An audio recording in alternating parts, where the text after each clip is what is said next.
Zhang, and continuing our discussion on this #1 document, one of the topics is urbanisation, as has been mentioned before.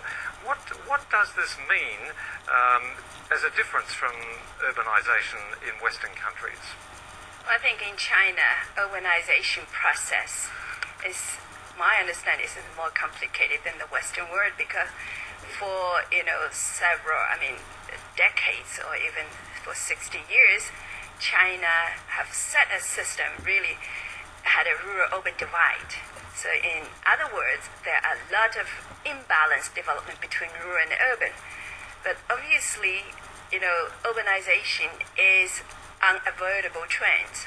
So I think the efforts of talking about urbanization, my understanding would be, investing more to the basic infrastructures in the towns and the small, medium cities in there, and getting them really, create like a more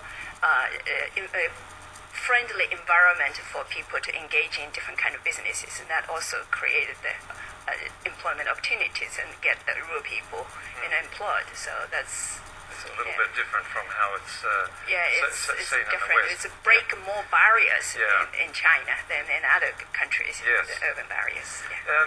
Many applaud this the policy as the final solution for China's rural development issues. What do you think about that? I think we always quote as a development economist that we always say when the economy go from poor to rich, you always expect the people, massive people, transforming from agriculture to non-agriculture and from rural to urban. So that's the world trend.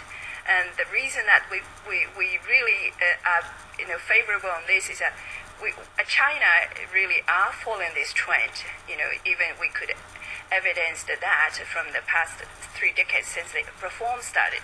So the employment from rural, the off-farm employment really increased massively. Migration from rural to urban also increased significantly.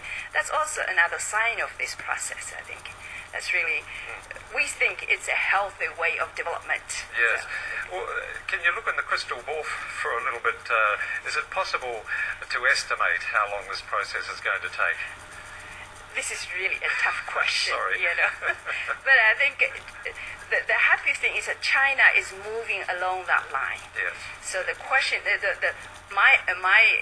I'm satisfied because the government is realizing this and making efforts to really, kind of channeling all development through this path. And that's really gave me a lot of confidence that probably, we don't know, 20 or 30 years, never know. Yeah, so. it's impossible. It's impossible to say.